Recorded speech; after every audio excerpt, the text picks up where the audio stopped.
Everyone, welcome to doctor Amit Kumar YouTube channel. Doctor Amit Kumar YouTube channel में सबका स्वागत है। बेटा आज का जो क्लास है वो फाइनेंशियल अकाउंटिंग से रिलेटेड यूनिट से है। जो मैंने ऑलरेडी मैंने ब्रांच अकाउंट का 2 क्लास मैंने अपलोड कर रखा है आपके यूट्यूब चैनल में।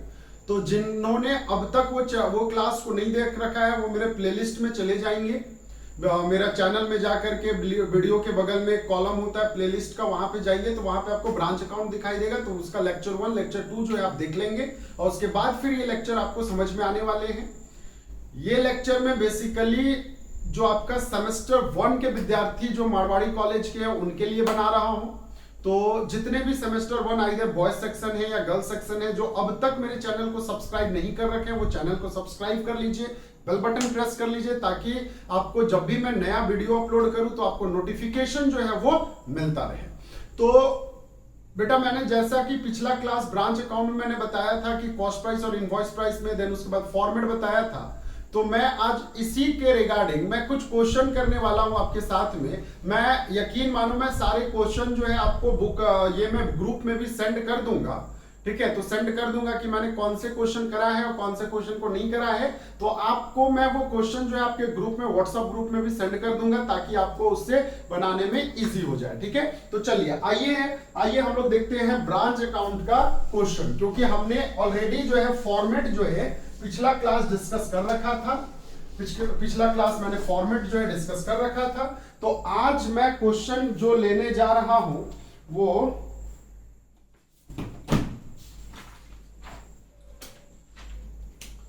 ब्रांच अकाउंट का एग्जाम्पल से बनाऊंगा मैं।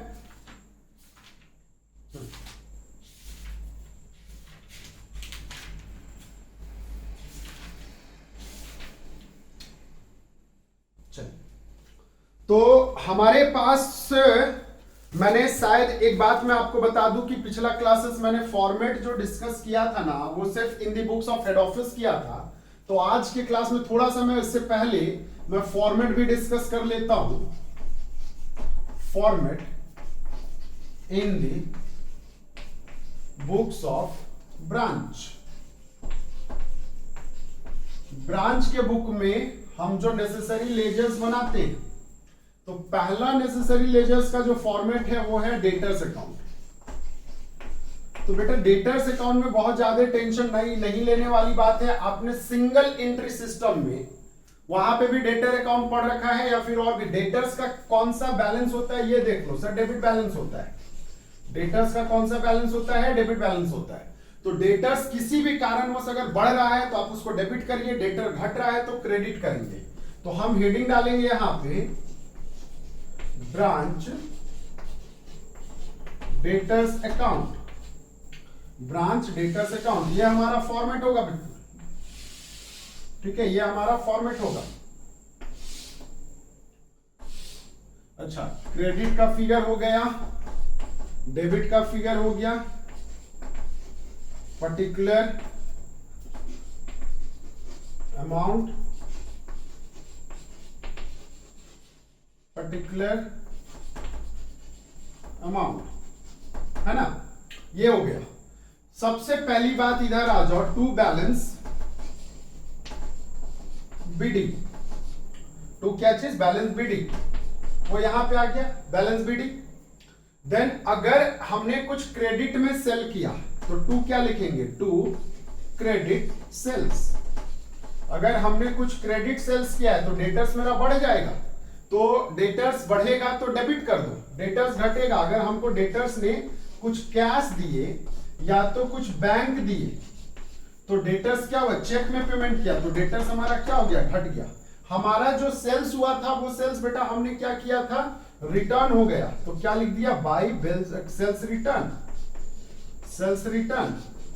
अच्छा सर, हमको जो पेमेंट हुआ वो बिल रिसीवेबल में हुआ तो हम उसको क्या लिखेंगे? Bill receivable. हमें जो पेमेंट हुआ वो क्या चीज में हुआ? तो बिल रिसीवेबल में पेमेंट हुआ। अच्छा, ये आपका जब डिसऑनर कर जाएगा, अगर मान ले तो जो हमने बिल लिख करके दिया था, जैसे चेक डिसऑनर करता है उसी टाइप से बिल भी डिसऑनर करता है। तो बिल रिसीवेबल क्या चीज? डिसऑनर। बिल रिसीवेबल क्या डिसऑनर कर गया, ठीक है, तो बिल रिसीवेबल डिसऑनर कर गया। इसके अलावे जो है अगर हमारा बाई डिस्काउंट अलाउ हो रखा है, किसी भी तरह का अगर हमने डिस्काउंट अलाउ कर रखा है तो इससे हमारा डेटर्स क्या होता है, घटता है।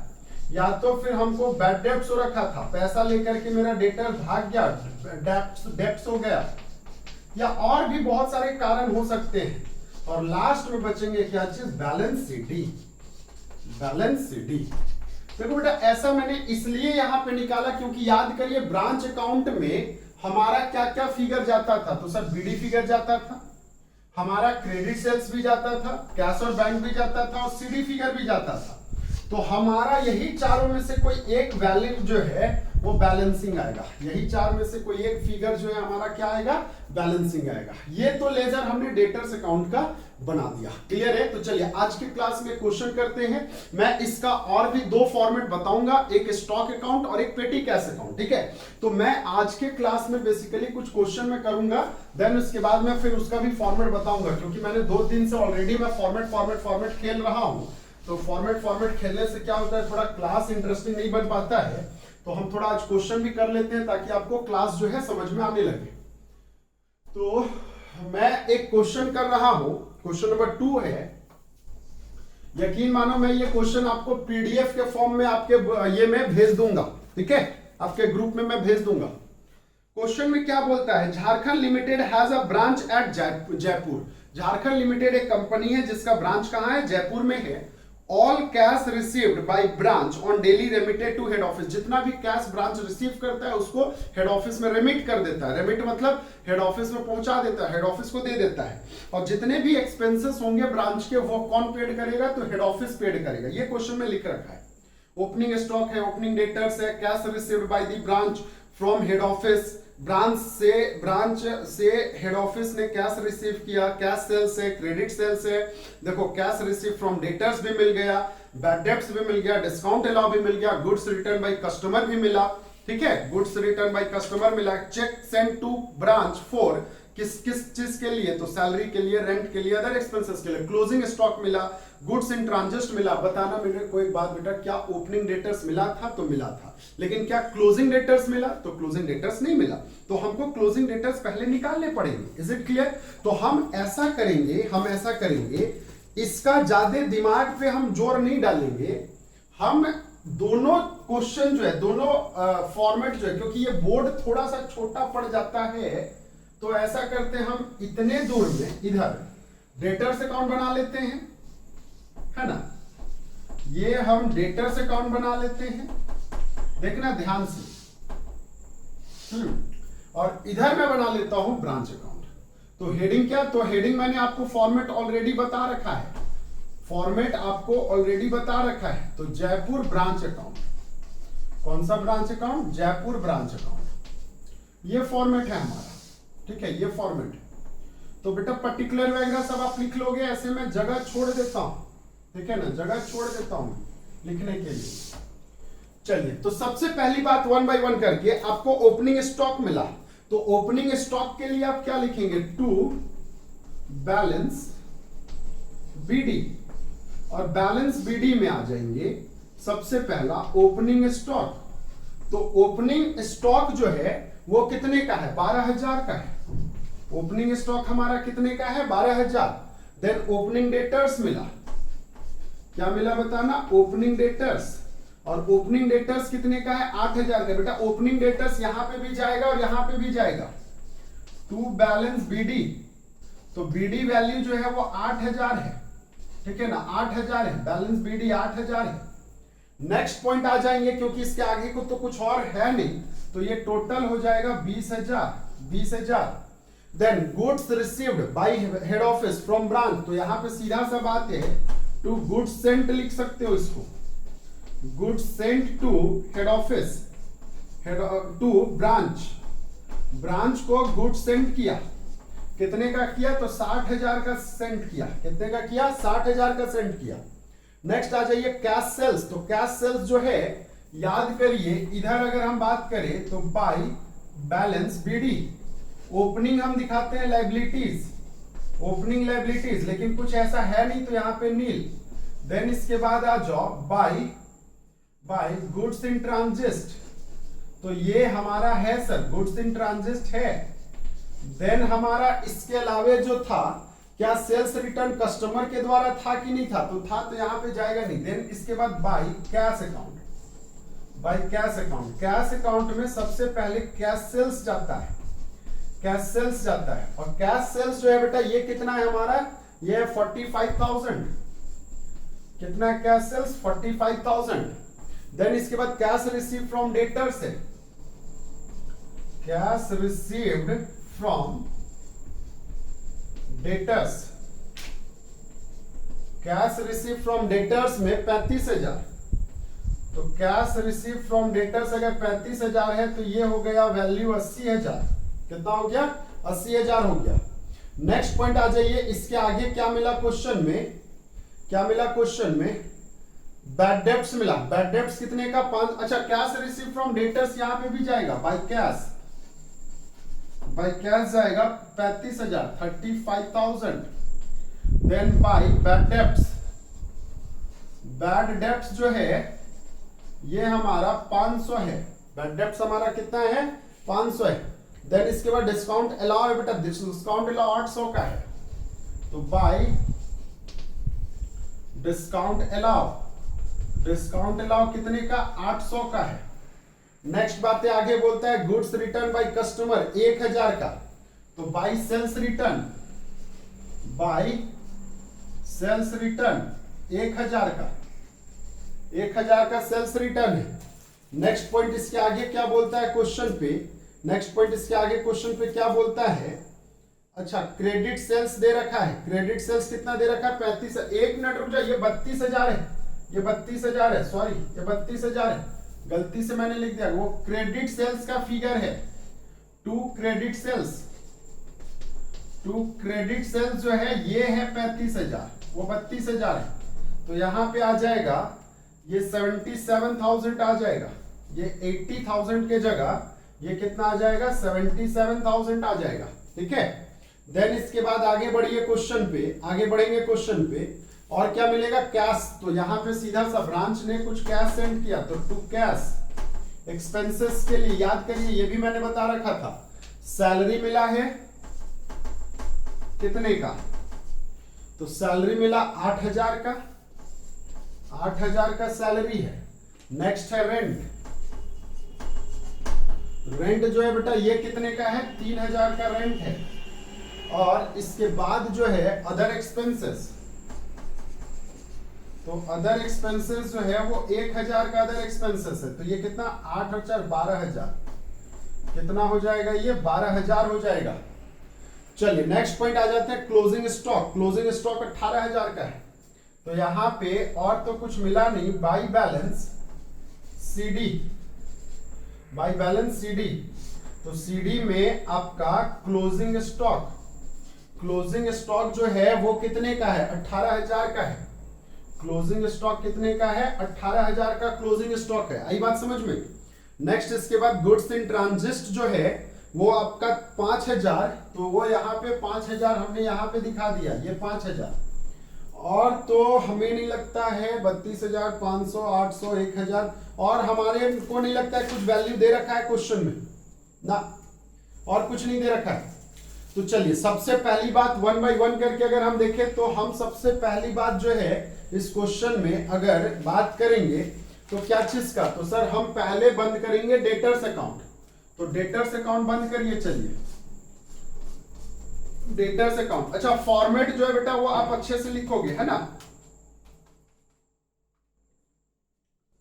43,000 माइनस 32,000 माइनस 500 माइनस 800 माइनस 1,000, तो ये आ जाएगा 8,700, और ये कहलाएगा by balance CD, and that will be your balancing figure, यही बैलेंसिंग फिगर आ जाएगा।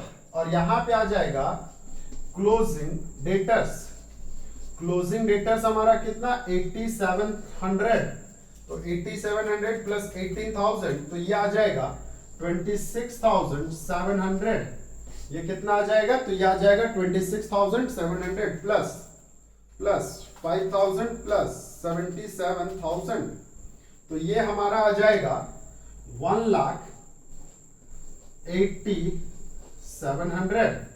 तो ये आ जाएगा यहाँ पे 1,80,700 माइनस कर लोगे 12,000, माइनस कर लोगे 60,000, माइनस कर लोगे 20,000, तो ये टोटल आ जाएगा 1,16,700 and that is your to general profit and loss account.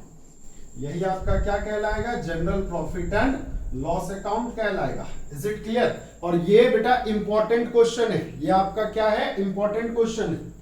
तो और तो हमें कुछ नहीं लगता है, कुछ नहीं है और। चलिए यहां तक चीज समझ में आ गया, तो यहां तक कोई डाउट है तो नहीं सर, यहां तक हमें कोई डाउट नहीं। Is it clear? एक बात मैं यहां पे आपको कॉन्सेप्ट को समझा दूं साफ साफ, ठीक है। मैंने गुड्स इन ट्रांजिट का कॉन्सेप्ट को मेरे को समझाना है, ठीक है। अगर मैंने इस तरह से बनाया तो ये गलत है। मैंने यहां पे क्यों गलत है, क्योंकि ये 5,000 जो है इधर भी ऐड होगा यहां पे, तो गुड्स इन ट्रांजिट जो है यहां पे आपका ऐड हो जाएगा गुड्स इन ट्रांजिट। तो अब आपको दिमाग में आ रहा होगा कि सर कब हम गुड्स इन ट्रांजिट को ऐड करते हैं और कब हम ऐड नहीं करते। तो वहां पे अगर 5,000 जोड़ा तो यहां पे हमने 11,700 जोड़ेंगे। तो सर यहां पे हम कब 5,000 गुड्स इन ट्रांजिट को when goods in transit has been included और नॉट। तो नेक्स्ट कॉन्सेप्ट जो है हमारा इसी से रिलेटेड है। Is it clear? तो चलिए यहां तक तो अगर आपको समझ में आ गया होगा तो मैं इसको मिटा रहा हूं। मैंने यहां पे गुड्स सेंट टू ब्रांच में गुड्स इन ट्रांजिट को भी ऐड किया, ठीक है। चलिए मिटा रहा हूं इसको नोट डाउन कर लेंगे, ठीक है, नोट डाउन कर लेंगे। मैं उसका रीजन बताने जा रहा हूं, अभी कॉन्सेप्ट बताने जा रहा हूं। बहुत अच्छा कॉन्सेप्ट है, कॉन्सेप्ट ऑफ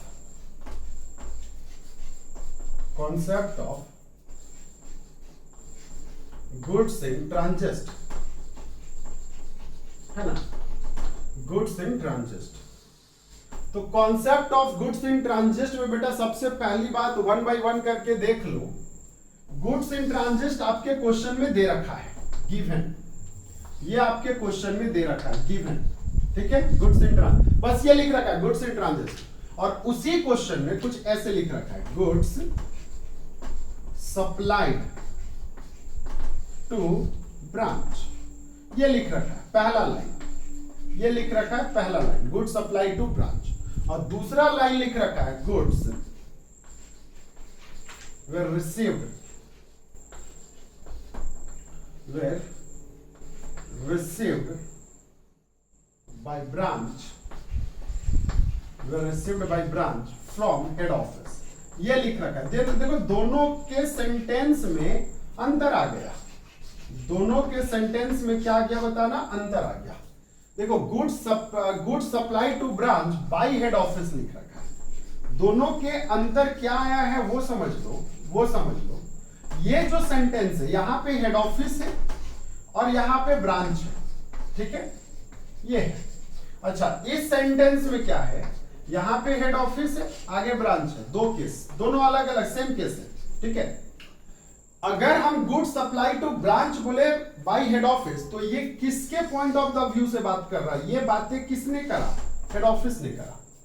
और यहां पे goods way received by branch from head office, तो ये बातें किसने करा, ब्रांच ने किया। ये बातें किसने किया बेटा, तो ये बातें ब्रांच ने किया। यहां पे हेड ऑफिस किया, यहां पे ब्रांच किया। तो हेड ऑफिस जब करेगा तो गुड्स रास्ते में है या गुड्स ब्रांच के पास है, हेड ऑफिस को थोड़े पता चलेगा, वो तो ब्रांच ना इंटीमेट करेगा कि जैसे ब्रांच बोल क्या रहा है, हमने 10,000 का माल भेजा, अब हेड ऑफिस क्या बोल रहा है, मेरे पास 9,000 का माल आया, तो 1,000 का माल रास्ते में है। ये बात किसके द्वारा पता चलेगा, ब्रांच के द्वारा पता चलेगा हेड ऑफिस को। तो हेड ऑफिस जो है वो अपने बुक्स में डायरेक्ट 10,000 दिखाएगा कि नहीं, ग्रॉस वैल्यू दिखाएगा। कौन सा वैल्यू दिखाएगा, ग्रॉस वैल्यू, ठीक है। लेकिन यहां पे इसने माल भेजा था 10,000 का, 1,000 रास्ते में है, तो इसके पास पहुंचा कितना, 9,000 का। तो गुड्स रिसीव्ड जो है ये तो आपका 9,000 दिखाया होगा ना, ये 9,000 दिखाया होगा। तो ये वैल्यू जो है ये कौन सा वैल्यू दिखाया होगा, नेट वैल्यू दिखाया होगा after deducting gross, after deducting goods in transit. और ब्रांच अकाउंट ये बोलता है, ब्रांच अकाउंट जो बनता है हमारा, तो ये हमेशा ब्रांच अकाउंट जो है हमेशा ये आपका ग्रॉस वैल्यू से बनाया जाता है, ना कि नेट वैल्यू से, ग्रॉस वैल्यू से बनाया जाता है। तो मेरे को एक बात बताना, इस वैल्यू में क्या गुड्स इन ट्रांजिट को डिडक्ट किया गया है? नहीं, इस वैल्यू में गुड्स इन ट्रांजिट को डिडक्ट किया गया है। तो हम जब यहां पे गुड्स सेंट दिखाएंगे तो जो डिडक्शन वैल्यू है वो ऐड हो जाएगा। समझ में आई बातें? मतलब यहां पे हम नेट वैल्यू दिखाएंगे, जो नेट वैल्यू हमारा क्वेश्चन में दे रखा है वो, प्लस हम यहां पे दिखाएंगे क्या चीज, goods in transit, goods in क्या दिखाएंगे बेटा, ट्रांजिट दिखाएंगे, ठीक है ना। एंड देयर आफ्टर फिर ये वैल्यू जो है, यही वैल्यू हमारा गुड्स सप्लाइड कहलाएगा, ये वैल्यू हमारा गुड्स सप्लाइड कहलाएगा, and that is your gross value. Is it clear? तो that they are the concept of goods in transit. तो अगर क्वेश्चन में ये सेंटेंस दे रखा है तो गुड्स इन ट्रांजिट जो है सिर्फ और सिर्फ क्रेडिट साइड दिखाया जाएगा। लेकिन अगर क्वेश्चन में ये दिखा रखा है तो गुड्स इन ट्रांजिट डेबिट में भी दिखाया जाएगा और क्रेडिट में भी दिखाया जाएगा। और अभी जो क्वेश्चन बताया था मैंने उसमें ये सेंटेंस दे रखा है, तो यही रीजन था कि मैंने डेबिट साइड में गुड्स सप्लाइड में ऐड भी किया है और क्रेडिट में उसको लेस भी किया है, गुड्स इन ट्रांजिट भी दिखाया। Is it clear? चलिए इसको नोट डाउन करेंगे। नोट डाउन करने के बाद मैं एक क्वेश्चन और आज के क्लास में करता हूं, ठीक है? चलिए, तो ऐसा है, एक नेक्स्ट क्वेश्चन और बहुत अच्छा क्वेश्चन है, बहुत इंपॉर्टेंट क्वेश्चन है, वेरी वेरी इंपॉर्टेंट क्वेश्चन।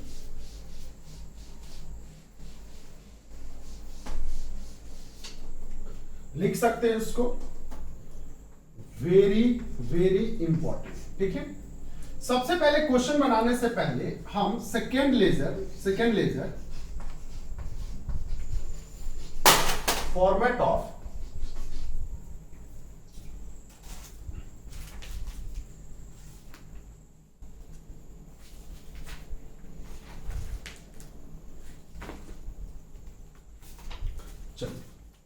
तो फॉर्मेट ऑफ स्टॉक अकाउंट की बारे में बात करते हैं। स्टॉक अकाउंट किसके बुक में बनता है बेटा? तो स्टॉक अकाउंट जो है वो इन दी बुक्स ऑफ ब्रांच। किसके बुक में बनता है? तो ब्रांच के बुक्स में बनता है, ठीक है। तो सीधा सा बात है, स्टॉक अकाउंट जो बनेगा हमारा वो ऑलवेज एट कॉस्ट प्राइस पे बनता है। ये चीज तो हमेशा याद रखना। कौन से प्राइस पे बनता है? कॉस्ट प्राइस पे बनता है। तो जब कॉस्ट प्राइस पे बनता है तो फिर से वही चीज है ना, फिर से वही चीज हम यहां पे पर्टिकुलर्स लेंगे, है ना। देन इसके बाद डेबिट, ये आ जाएगा अमाउंट, अगेन पर्टिकुलर्स,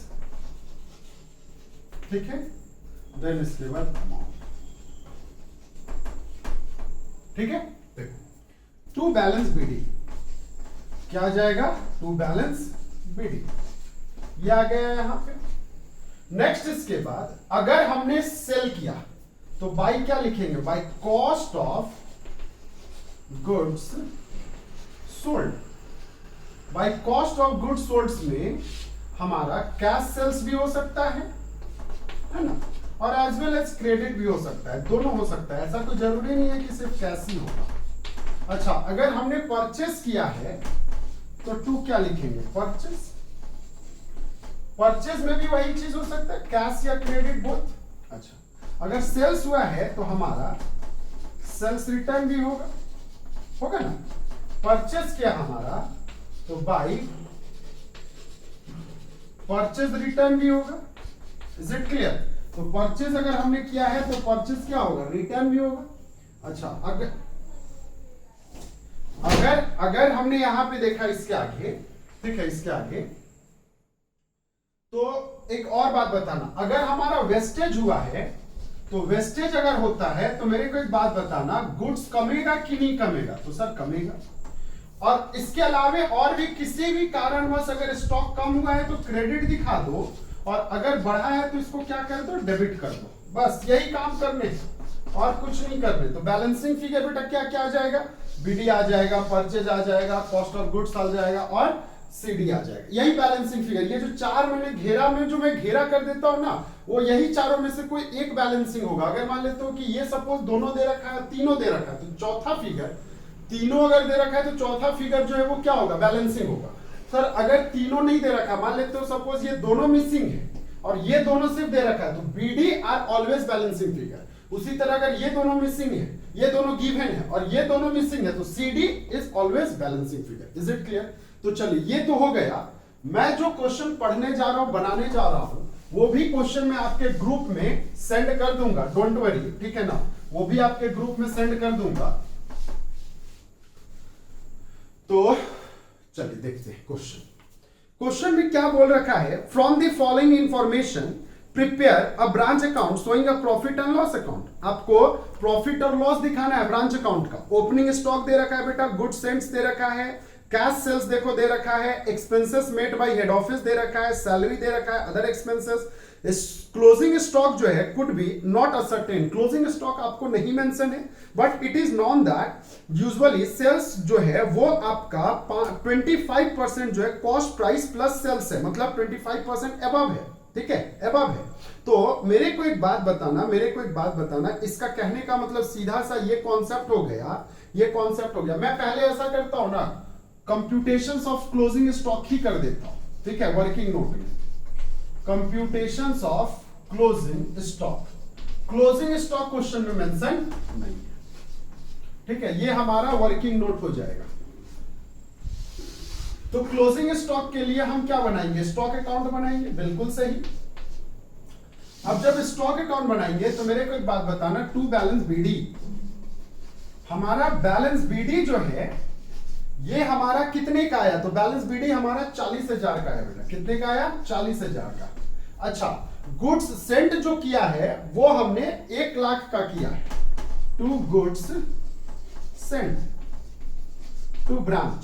परचेस कहने का मतलब क्या हुआ भाई, गुड्स सेंट टू ब्रांच ही हुआ, ठीक ना, कितने का, 1 लाख का। अच्छा, इसके अलावे by cost of goods sold, cost of goods sold. तो यहां पे साफ साफ देखना, 1,25,000 में हमने सेल किया है सेल 1,25,000 में, बिल्कुल सर नहीं, 1,40,000 का सेल किया है। कितने का सेल किया है टोटल हमने, कैश सेल्स जो है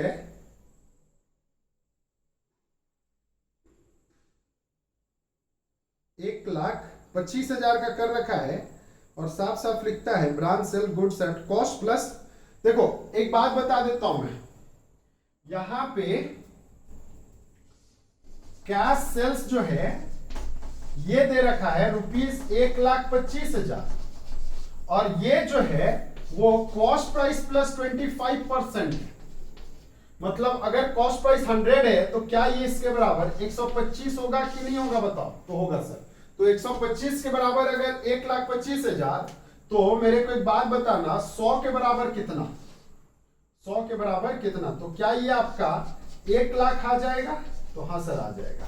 तो यही 1 लाख जो है, मैंने इसको ऐसे किया, 1,25,000 मल्टीपल 100 डिवाइडेड बाई 125, तो ये आ जाएगा हमारा कितना, तो 1 लाख। 1 लाख। और तो हमें नहीं लगता कैश सेल्स के अलावा और कुछ वैल्यू दे रखा है, क्योंकि कैश सेल्स उतना ही है वैल्यू, और तो हमारा कुछ है नहीं। तो मेरे को एक बात बताना, टोटल आ गया कितना यहाँ पे 1,40,000, और इंटरेस्टिंग बात ये है कि हमारा ये भी 1,40,000, तो बैलेंसिंग फिगर जो बचेगा वो 40,000 ही बचेगा, और ये बैलेंसिंग फिगर ही आपका क्या कहलाएगा, by balance CD, and that we will go balancing figure. यही आपका क्या कहलाया बेटा, यही आपका बैलेंसिंग फिगर कहलाया। समझ में आ गई बातें, ये आपका बैलेंसिंग फिगर कहलाया। Is it clear? तो हमने कुल मिलाकर के यहाँ पे आपको एक कॉन्सेप्ट जो है स्टॉक का तो बना के बता दिया कि स्टॉक जो है वो आपका कैसे निकलता है। तो स्टॉक हमने निकाल लिया, ओपनिंग भी 40, क्लोजिंग भी 40, ठीक है। अच्छा, ये वैल्यू चेंज कर सकता था, ऐसा कोई जरूरी नहीं है कि नहीं चेंज कर सकता है। इसके अलावा क्या बोलता है, branch the manager entitled net profit before charging, ये भी कॉन्सेप्ट मैं अभी बताऊंगा। चलिए, ये तो अगर लिख लिया होगा तो मैं इसको मिटा देता हूं, that is your working note. अब मैं ब्रांच अकाउंट बनाता हूं, अब मैं क्या बनाता हूं बताना, ब्रांच अकाउंट। तो ब्रांच अकाउंट मैं फॉर्मेट में पर्टिकुलर वगैरह सब नहीं लिख रहा हूं, ब्रांच अकाउंट। ब्रांच अकाउंट में आ जाओ, सबसे पहली बात हमारा टू बैलेंस बीडी क्या आ जाएगा बताना, टू बैलेंस बीडी। तो टू बैलेंस बीडी में अगर हम देखें तो हमारे पास ओपनिंग स्टॉक आ गया 40,000 का। ओपनिंग स्टॉक बेटा हमारे पास कितने का आ गया, 40,000 का। क्या ओपनिंग डेटर्स है क्वेश्चन में, तो नहीं सर नहीं है, मतलब यही वैल्यू जो है 40,000 आगे चला जाएगा। अच्छा, टू गुड्स सप्लाइड लिख रखा है, good sent to branch. Good sent to branch जो है ये आपका 1 लाख का है। गुड सेंट टू ब्रांच कितने का है बताना, 1 लाख का गुड सेंट टू ब्रांच है। देन इसके बाद कैश सेल्स है, कैश सेल्स जो है वो कितने का है, 1,25,000 का है। तो बेटा यहां पे सीधा सा बात है, बाय कैश अकाउंट, और कैश अकाउंट में सीधा सा लिख लेंगे यहाँ पे कैश सेल्स। क्या लिखेंगे बताना, कैश सेल्स 1,25,000 ये आ जाएगा। ठीक है, तो ये आ जाएगा 1,25,000, यही आ जाएगा कैश सेल्स। ठीक है ना, और तो कुछ है नहीं, कैश रिसीव फ्रॉम डेटर्स है नहीं। नेक्स्ट इसके बाद expenses made by head office, salary है और अदर एक्सपेंसेस है। तो यहां पे टू कैश अकाउंट में सबसे पहले सैलरी मिल गया है ना, सैलरी है देखो 6,000 का, शायद 6,000 का सैलरी है। हाँ, और अदर एक्सपेंसेस जो है, अदर एक्सपेंसेस जो है वो है आपका, अदर एक्सपेंसेस जो है वो 5,000 का है। अदर एक्सपेंसेस कितने का है बताना, 5,000 का। तो ये वैल्यू जो है 11,000 आ गया। कितने का आ गया, 11,000 आ गया। नेक्स्ट पॉइंट, और तो इसके अलावा क्वेश्चन में कुछ बोलता नहीं है ना, और कुछ नहीं बोला। तो मेरे को एक बात बताना, मैं यहीं पे क्वेश्चन को बंद कर देता हूं। तो मेरे को एक और बात बताओ, bye balance CD, bye balance CD. तो बेटा सीडी का जो वैल्यू है ना वो भी 40,000 है, ये भी आपका 40,000 है। ठीक है, 40। तो यहां पे जो प्रॉफिट आएगा ना, क्योंकि एक मैनेजर कमीशन भी दे रखा है आपको, मैनेजर कमीशन भी दे रखा है, हमने मैनेजर कमीशन का अभी तक कैलकुलेशन नहीं कर रखा है। ये आ गया 1,65,000, ये आ गया 1,65,000। ठीक है, तो सीधा सा बात है, यहां पे सीधा सा बात है, कैलकुलेशन कर लो। 1,65,000 माइनस 1,40,000 माइनस 11,000, तो ये आ जाएगा 14,000। और ये जो 14,000 आया ना, ये कहलाया to net profit before manager commission का CD value, before manager commission. मैं शॉर्ट में लिख दिया हूं यहां पे। अब लिखेंगे by net profit before manager commission का बीडी वैल्यू कितने का, तो 14,000 का। अच्छा, कमीशन के बारे में क्वेश्चन में ये साफ साफ बोल रखा है, क्वेश्चन में ये साफ साफ बोल रखा है कि बिफोर चार्जिंग सच कमीशन। ठीक है, तो नेट जो आपका यहाँ पे बिफोर चार्जिंग सच कमीशन कहने का मतलब ये हो गया 5%। हमने इसका क्या लिया है, टू मैनेजर कमीशन, ये ले रखा है manager commission.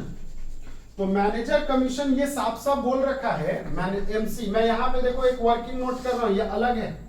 Manager commission is equal to साफ साफ बोल रखा है 5% on net profit before charging manager commission, इसके बारे में बोल रखा है। तो मेरे को एक बात बताना, नेट प्रॉफिट कितना आया है, 14,000 का, 14,000 का कितना परसेंट, 5%। तो बेटा अगर 14,000 का 5% ले लेंगे हम, 14,000 का अगर 5% लेंगे तो क्या ये 700 नहीं हो जाएगा, तो सर बिल्कुल हो जाएगा 700।